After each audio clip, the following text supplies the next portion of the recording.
날이 추워지기 시작하니 저희 친정엄마가 쓰러지셨던 그날이 떠오르네요. 그때도 이맘때처럼 낮은 덥고 밤엔 추웠거든요. 그때 엄마가 쓰러지시고 앞으로 평생 몸을 자유롭게 쓰지 못하실 수도 있다는 의사 말에 얼마나 울었는지요. 안 그래도 만신창이인 제 몸과 마음을 이기심으로 짓밟아버린 시어머니에게 크게 실망하고 상처받았던 계기가 되기도 했고요. 시간도 많이 지났고 시어머니도 꽤나 반성한 게 눈에 보이는데 이제는 마음 풀라고 하는 사람들도 있어요. 그런데 저는 좀처럼 제 시목께 살갑게 대하고 싶은 생각이 전혀 안 드는데 제가 너무 한 건가요? 여러분의 생각이 궁금해서 글을 한번 써봅니다. 저희 친정엄마는 아주 건강했던 분입니다. 주말마다 교회 봉사도 다니시고 평일에는 친구 그리고 큰이모랑 운동도 여러 개 다니세요. 수영, 탁구, 마라톤 등 활동적인 분이십니다. 사실 원래는 집이 제일 편하셨던 분이세요. 평생 가정주부셨는데 친정아버지 돌아가시고 나서 홀로 되신 이후로 심각한 우울증에 시달리셨고 약도 2년인가 복용하셨습니다.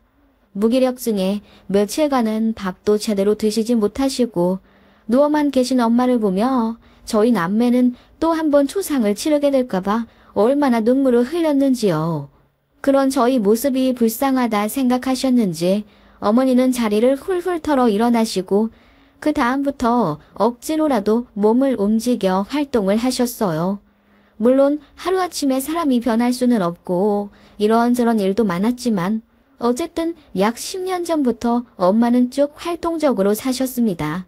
그런 엄마의 모습에 안심할 때쯤 저도 결혼을 하게 됐었죠.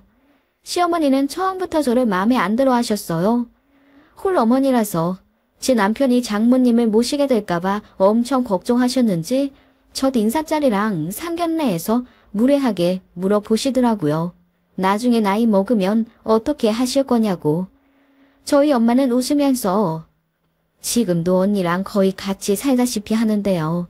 그리고 애들이랑 같이 살고 싶은 생각은 없습니다. 우리 아들, 딸들이 성격들이 강해서 같이 살면 제가 피곤해요. 하시면서 농담 섞어 저희에게 기대지 않으시겠다는 의지를 밝히셨어요. 저는 그것도 너무 마음이 아프더라고요. 시가고 친정이고 간에 혼자 남으신 부모님께 도움의 손길이 필요하면 저는 자식으로서 당연히 돌봐드려야 한다는 입장입니다. 사정이 안 되면야 그때 가서 요양원을 알아보지만요. 시어머니는 저희 친정엄마의 답변이 썩 성에 안 찬 듯 다들 그렇게는 말하더라고요. 근데 그건 나이 70, 80이 돼봐야 알겠죠. 라고 하시더군요. 그런 시어머니에게 저도 되묻고 싶었습니다. 어머님도 만약 혼자 되시고 나서 나이 70, 80이 되어도 자식이랑 살고 싶단 생각 안 들 자신 있으시냐고요. 그치만 저는 용기가 없는 며느리였고 당시 남편만 쥐잡듯이 잡아서 다시는 어머니가 그런 무례한 말씀 안 하시게 조치해달라고 으름장을 놓을 뿐이었습니다. 아무튼 과거에 그런 일이 있었고요. 친정엄마는 혼자 되신 분이라고 걱정도 안 들 정도로 스스로 모든 것을 배워나가고 또 진취적으로 살고 계셨습니다. 오히려 시어머니가 더 저희한테 기대셨고요. 시아버지가 외부 활동이 많으신 편인데 어머님을 거의 안 데려가세요.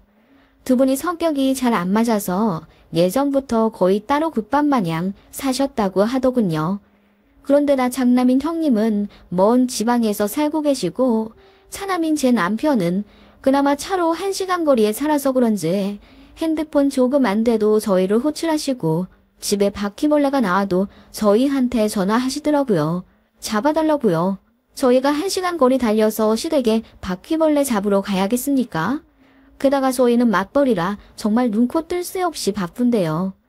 그래서 말도 안 되는 부탁은 몇 번 거절했더니 저더러 너 친정엄마한테는 간도 쓸개로 다 빼줄 것처럼 잘해드리지. 내가 시어머니라 그러니 시자라 거리감 느끼는 거야.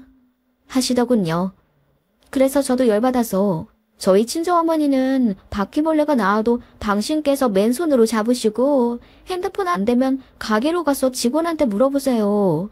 저한테 딱히 도움을 요청하신 적도 없거니와 어머님 저희가 매번 거절을 한 것도 아니잖아요. 주말에 가서 해드린대도요. 라고 했더니 며느리가 감히 시어머니 말에 바락바락 대든다며 한 달을 머리 싸매고 놓으셨다더군요. 시금 전폐하셨다더니 정작 한 달 뒤에 만났을 때는 살이 쪄 계신 게 코미디더라고요. 아무튼 그렇게 시어머니는 시시때때로 저희 친정엄마를 경계하셨어요. 그 도가 진짜 지나치다 싶더라고요. 저희가 18평 신혼집에서 시작하다가 돈 많이 모아서 32평 신축 아파트 청약에 당첨되어 이사를 가게 되었어요. 그런데 시어머니가 극구 반대하시는 거예요. 애도 하나인데 굳이 방이 3개 있는 큰 집에 가야 할 필요가 있냐고요. 어이가 없더라고요. 애가 둘이 될 수도 있고 또 저희가 돈 모아서 집 늘려간다는데 솔직히 말해서 돈 한 푼 보태주신 것도 아니고 오히려 친정엄마가 가구 사라고 2천만 원 보태주셨어요. 그런 엄마도 가만히 계시는데 시어머니가 그렇게 반대를 하시더라고요. 그런데 친정엄마한테 2천만 원 받은 거 아시고는 더 노발대발 흥분은 가라앉히지 못하시더니 너희 엄마가 너네랑 같이 살려고 돈 대준 거 아니니? 라고 소리를 버럭 지르시더라고요. 그때 처음으로 시어머니가 저희 친정엄마를 너희 엄마라고 지칭했고 저는 그게 너무 무례하다 느껴져서 어머님, 저희 친정엄마는 꼬박꼬박 사부인 안사돈이라고 호칭 제대로 해주시는데 어머님은 너희 엄마라고 하시면 어떡해요? 라고 했더니 그깟 호칭이 뭐가 그리 대수나면서 화내시더군요. 그리고는 아무튼 간에 합단은 절대로 안 된다.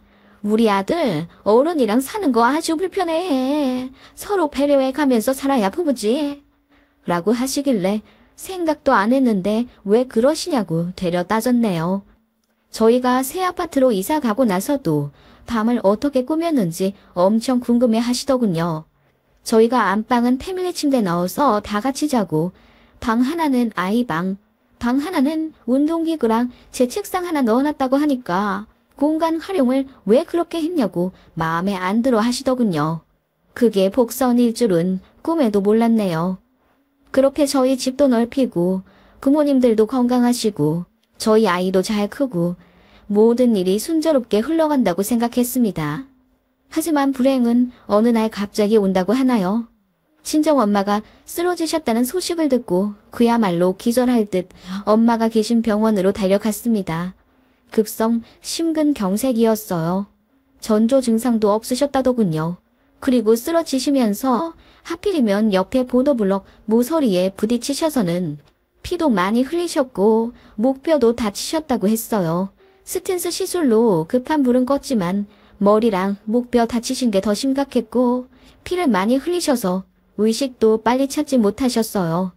수혈도 받으실 만큼 위급한 상황이었고 의사는 어머니 연세가 있으셔서 그런지 무의식 중이지만 회복이 딱히 빠르지가 않다고 하시더군요. 머리 다친 건 MRI 찍었는데 딱히 큰 이상은 없어 보이는데도 엄마가 근 일주일을 깨어나지 못하시는 바람에 저는 정말 아빠를 이어 엄마도 이렇게 있는구나 싶었어요. 그러다 기적적으로 깨어나셨고요. 병원에 입원도 오래 하셨고 목뼈 다친 것과 한동안 피가 순환되지 못해 뇌에 산소가 가지 못했던 후유증으로 엄마는 왼쪽 팔과 왼쪽 다리 쓰시는 걸 불편해 하셨어요.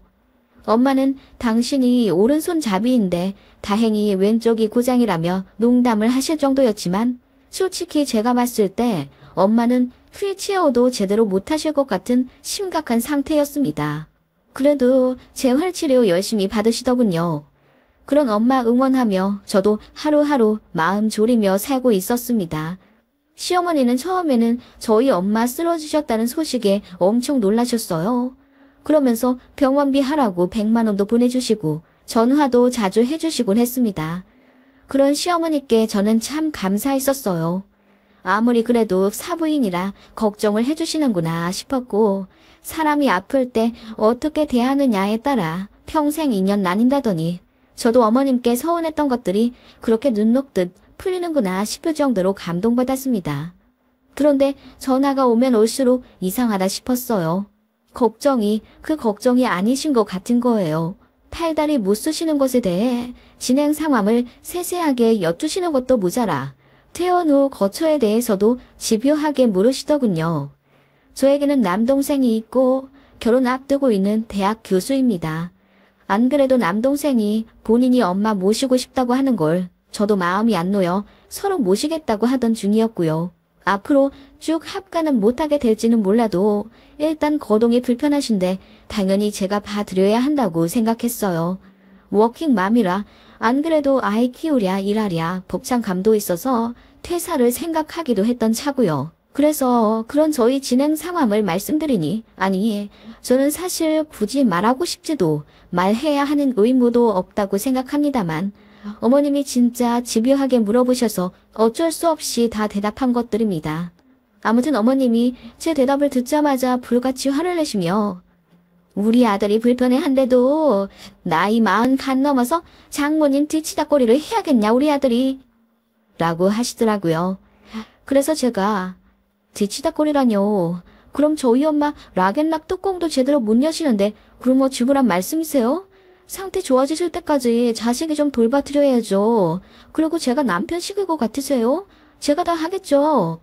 라고 했더니 어쨌든 제 신경이 친정 엄마한테 가면 남편이랑 자식 돌보는 게 뒷전이 되고 그렇게 되면 본인 아들이 피해를 보니 절대로 합가를 하면 안 된다고 길길이 날뛰더군요. 그때 정말 정 떨어졌습니다. 어머님 본인도 나중에 어떻게 될지 모르는데 며느리 가슴에 이렇게 대못을 박아도 되는 겁니까? 황당하더라고요. 엄마는 대학 병원에서 다른 병원으로 전원 가셨고 거기서 재활치료 집중적으로 받으려고 입원하신 상황이었어요. 다행히 그 병원이 저희 집이랑 고속도로 잘 달리면 40분 정도 되는 거리라 제가 일주일에 2번 가서 엄마를 보살펴 드렸습니다. 나머지는 남동생이 휴가 썼고 너무 고맙게도 남동생 결혼할 사람 그러니까 지금의 저희 올케가 수고해주더라고요. 그렇게 저희끼리 으쌰으쌰하며 엄마 회복을 돕는 동안 어머님은 제가 혹시라도 엄마를 모실까봐 눈에 불을 켜고 감시하더군요. 정말 다행히도 엄마는 회복에 탄력이 붙어 곧잘 걸어 다니게 되셨고 목발도 조금 더 간소화된 것으로 바꾸셨어요.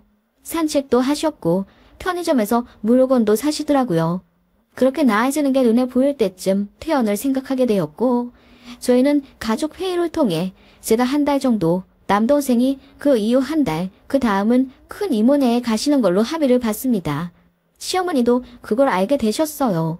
그랬더니 남편한테 카톡해서는 정말 편하냐고 사위가 장모님 모시면 얼마나 골치 아픈 일인지 아냐며 그냥 처남한테 한 달에 돈 얼마 주면서 아예 넘겨버리라고 말한 메시지를 보게 됐어요. 저희 엄마가 무슨 짐짝도 아니고 너무 하더라고요. 다행히 남편이 그 말에 불같이 화를 내며 장모님이 본인에게 얼마나 잘해주시는데 그런 소리를 하냐고 했다네요. 그런데 퇴원 일주일 앞둔 어느 날 대뜸 어머님이 전화하셔서는 1톤 트럭으로 짐 좀 보냈다고 받아서 올리라고 하시더군요. 제가 너무 놀라서 무슨 짐을 1톤 트럭 가득 차게 보내시냐고 했더니 시댁에 놓을 자리가 없어서 너희 집에 좀 놔두려고. 너희 작은 방 하나 남는 거 있지 않니? 거기다가 좀 놔둬라. 내가 언제 시간 맞으면 찾아갈란다. 하시더군요. 보니까 용달로 어머님 낡은 화장대, 자개 옷장, 옛날식 커다란 미싱기 같은 걸 바리바리 보내시더라고요. 심지어 거미줄이 막 쳐져 있는 골동품 같은 거요. 이걸 왜 안 버리고 저희 집에 놔두시냐 하니 버리긴 아까운데 시댁엔 자리가 없어서 거기 잠깐 두는 거라며 어차피 방 하나 남는데 거기다 두면 되지 않느냐고 버럭 화를 내시더군요. 일단 용달은 내려야 하니 어머님 말씀대로 작은 방에 넣어놓긴 했는데 발도 들이지 못할 정도로 꽉 차더라고요. 제가 너무 열받아서 시어머니께 곧 엄마 모셔야 할 방에 어머님 물건 가득 넣어놓으라 하시면 저들 어쩌라는 말씀이세요? 라고 했더니 바로 끊으시더군요. 어이가 없어서 그거 사진 찍어 남편에게 전송하고 그대로 용달 다시 불러 시댁에 보냈어요. 시모한테 계속 전화 오는 거 다 거절했고요. 저도 시모한테 며느리 노릇하기 싫더라고요 이제. 남편한테 엄마 일로 미안한 마음은 있었지만 남편도 자기 엄마가 너무한 거 아니까 저한테 꼼짝 못했고요. 그러다가 대박 사건이 터졌죠. 큰 이모님께 전화가 왔어요. 네 엄마한테 네 시어머니가 전화를 했다더라. 나이 들어서 자식 도움받는 거 보기 안 좋지 않냐면서 딸내한테 신세질 생각하지 말랬다더라. 내가 다 어이가 없어서 따질랬더니 네 엄마가 그러지 말라고 말리는데 아니 아무리 생각해도 어이가 없어서 말이야. 무슨 그런 사돈이 다 있다니. 아니 안 그래도 애들한테 신세 안 지려고 최선을 다해서 재활치료받는 사람한테 너무한 거 아니야? 그래서 내 동생이 뭐 너네 집에 놀러 살겠대? 내 동생 내가 책임져. 황당해서 원. 라고 이모가 울부짖으며 말씀하시는데 저는 그야말로 눈이 뒤집혀지더군요. 엄마한테 전화해 사실이냐고 물으니 그렇긴 하지만 굳이 따지진 말라면서 아픈 본인 잘못이라고 하시는데 눈물이 나더라고요. 그래서 시어머니에게 바로 전화하려다가 그냥 시동 걸어 시댁으로 들이닥쳤습니다. 역시나 시아버지는 집에 안 계셨고 어머님 혼자 파자마 차림으로 편하게 계시다가 저보고 눈이 휘둥그레 해주시더군요. 네가 여긴 웬일이냐? 어머님, 제 친정 어머니께 전화하셨어요? 딸내 신세질 생각 말라고. 뭐? 난 또 무슨 일이라고. 예? 설마 내가 그렇게 얘기했겠니? 나는 그냥 우리 아들 처남이 아직 혼자 살고 그러니 거기가 더 편하실 것 같아서 딸내한테는 가지 마라. 그렇게 말씀을 드린 거지. 우리 아들이 또 장모님 모신다고 하면 집에서 빤스도 못 입고 갇혀 입고 불편하지 않겠니? 그렇게 되면 서로 불편하지. 그래서 피차 더 좋은 방법을 말씀드린 거야. 그리고 자식한테 기대지 말라는 게 뭐 틀린 말이니? 난 그런 거 도통 이해가 안 가서 아무리 몸이 안 좋아도 혼자 쥐게 되든 밥이 되든 버텨야지. 그걸 어머님이 왜 결정하시는데요? 물론 제 남편이 어느 정도 불편할 수 있다는 건 알아요. 그래서 미리 동의도 구했고 사과도 했고요. 정말 괜찮대요. 그리고 이럴 때 안 모시면 본인도 마음이 불편할 거라면서 더 오래 모시자고 얘기했던 게 아이 아빠예요. 그래도 제가 한 달이라고 딱 기간 정해놓은 거고 또 가장 중요한 건 저희 엄마도 자식들 집에서 신세 지는 거 부담스러워하세요. 저희가 모신다고 한 거지 엄마가 먼저 오겠다고 한 적도 없고 또 상황이 나아지면 한 달 안 채우고 먼저 나가실 거라고 했어요. 제가 따발총처럼 어머님께 쏘아붙이자 어머님 얼굴이 벌개지더니 그야 안사돈도 민망하니까 그렇게 말씀을 하실지 몰라도 솔직히 사람 건강이 어떻게 될지 모르고 근데 너희 집에 있다가 혹시 몸이 안 좋아지시면 아예 눌러 앉으시면 어떡하니? 그건 내가 반대인데 라고 하시더군요. 어머님은 전혀 미안한 기색이 없이 이런 건 시댁에서 관여해야 할 사항이라며 눈치 안 보고 막 나가는 제가 이상한 거라고 하시더군요. 그러면서 홀어머니 있는 딸이 결혼시장에서 얼마나 최하 등급인 줄 아냐면서 사위 처가에 다 빼앗긴다고 볼멘 소리를 하시더군요. 그리고는 홀어머니인 것도 마음에 안 드는데 돌아가실 때까지 정정하셔야지. 왜 아프고 그러신다니? 하필이면 거동이 불편해지실 건 또 뭐야? 아프더라도 그냥 손 덜 가는 그런 질환나 걸리시면 좀 좋아. 라고 하시더군요. 그 말에 제가 빡 돌아서 어머님 그게 어떻게 맘대로 되나요? 그리고 어머님은 나중에 안 아프실 줄 아세요? 지금도 당뇨기 있으시고 무릎 아프다 매일 앓는 소리 하시면서 왜 그러세요? 라고 했더니 어머님이 놀란 듯 절 보시더군요. 어머님은 평생 건강하시고 평생 안 다칠 줄 아시냐고요. 그리고 사람 앞날 어떻게 될지 모른다면서요. 아버님도 갑자기 돌아가시게 되면 어머님 혼자 남으시는데 그러면 그때 가서 자식한테 안기 대고 사실 자신 있으세요? 저는 어머님보다 훨씬 젊은데도 앞날을 확신 못하고 사는데 어머님은 뭘 믿고 그렇게 당당하신 거예요? 뭐라고? 아니 내 말은 그냥 자식들 생각해서. 그러니까 제 말이 그거예요. 어머님은 나중에 거동 못하실 때 자식 도움 절대로 안 받으실 거냐고요. 아니 무슨 그렇게까지 너는 극단적으로 말을 하냐. 극단적으로 말씀하신 건 어머님이시잖아요. 제가 언제 저희 친정어머니 평생 모신다고 했어요? 상황이 좀 그러니까 집에 좀 모시겠다는 건데 왜 그러세요? 제가 소리를 빽 지르자 어머님이 슬금슬금 뒷걸음질 치시더군요. 저는 그렇게 할 말 다 했지만 어머님은 제 말에 대답도 안 하시고 저더러 너무 한다는 말만 반복하시고 피해자 코스프레 하실 뿐이었습니다. 어이가 없었지만 그냥 그렇게 저도 할 말 다 한 걸로 애써 기분을 풀었죠. 어머님이랑은 이제 다시 연락하고 싶지도 않고 이번에 작은 방에 어머님 물건 용달 부른 일을 계기로 제 남편도 많이 화가 났기 때문에 앞으로 연애 끊고 살아도 자기는 저한테 며느리 노릇 절대 안 바랄 거라며 제 마음을 알아주더군요. 그렇게 두어 번의 명절을 보냈을까? 엄마는 저희 집에서 3주 정도 계시다 남동생 집으로 가셨고 불편하시다며 2주 만에 댁으로 돌아가셨어요.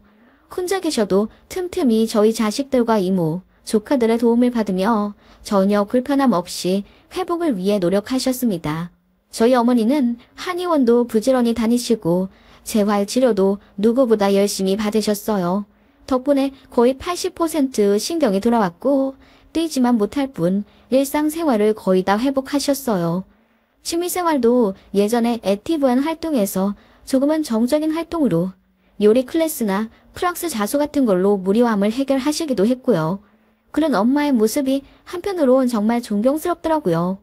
그래서 엄마 걱정을 거의 하지 않게 되었을 무렵 청천벽력과도 같은 소식이 들렸습니다.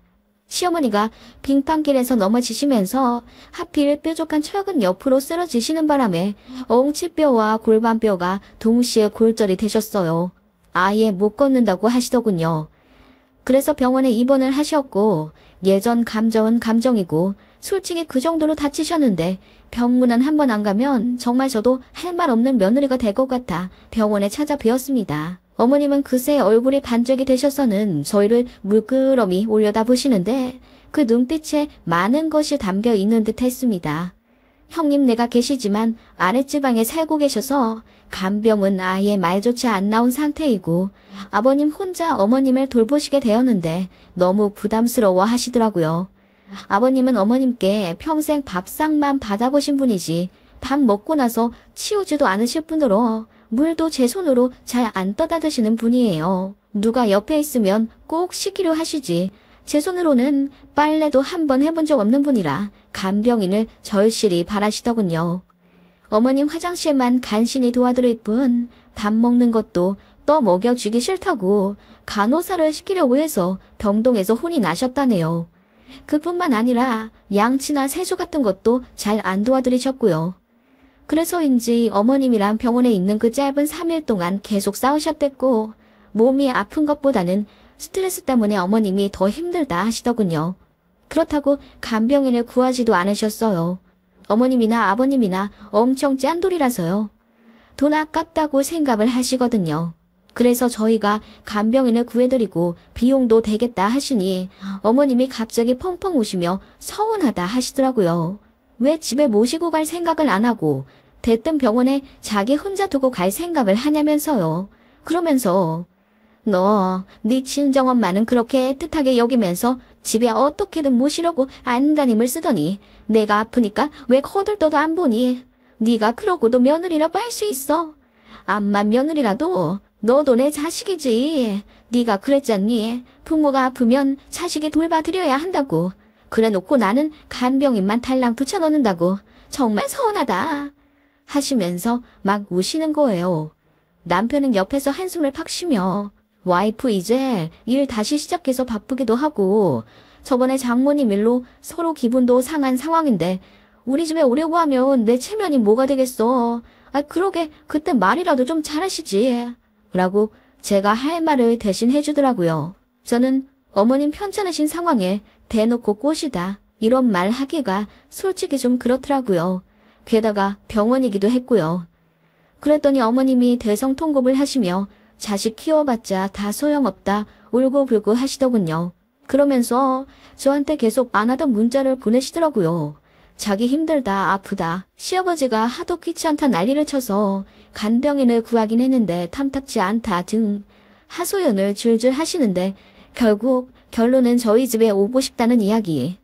솔직히 말하면 어머님 다 나을 때까지 모시는 거 예전 같았으면 절대 싫지 않았을 거예요. 그런데 저희 친정엄마한테 그렇게 대한 거 알면서 누가 냉큼 모시나요? 그건 바보 아니에요? 제가 그때 시어머니 마원 때문에 얼마나 스트레스를 받고 마음의 상처를 받았었는데요. 시어머니 다치신 얘기를 저희 친정엄마도 알게 되셨어요. 저번에 저희 친정엄마 입원하셨을 때 시어머니가 100만 원 주신 거 알고 계신 터라 이번에 되갚는다고 돈을 보내주신다고 계좌를 물으시더라고요. 그러시면서 엄마가 그때 너희 시어머니 덕담 덕분에 나도 회복 잘했으니 되갚아 드려야겠다 하시더라고요. 무슨 말씀인가 했는데 나중에 알고 배 잡고 웃었습니다. 친정엄마가 시어머니한테 전화를 거셨다더군요. 대략 대화는 사부인, 이번에 빙판길에서 넘어져서 꼼짝을 못하신다면서요. 아이고, 어쩌다 그러셨어요. 그때 100만 원 보내주시고 또 따로 격려도 진심으로 해주신 덕분에 저 재활치료 잘 받고 잘 회복했습니다. 라고 했더니 저희 시어머니가 우물쭈물하면서 고맙다고 인사하고 빨리 끊으려 하셨대요. 네, 고맙습니다. 그럼 이만. 아니, 그런데 앞으로 회복을 어찌하려 그러세요? 자식한테 도움받는 거 친절머리나게 싫어하시는 분으로 알고 있는데. 아, 바깥 사돈분이 계시니 걱정 없는 건가요? 아니면 간병인을 구하시는지요? 아, 그건 자식의 배우자가 불편해할 거 생각하는 게 참 어른이라고 하셨으니 제 딸네 집은 절대로 안 가시겠네요.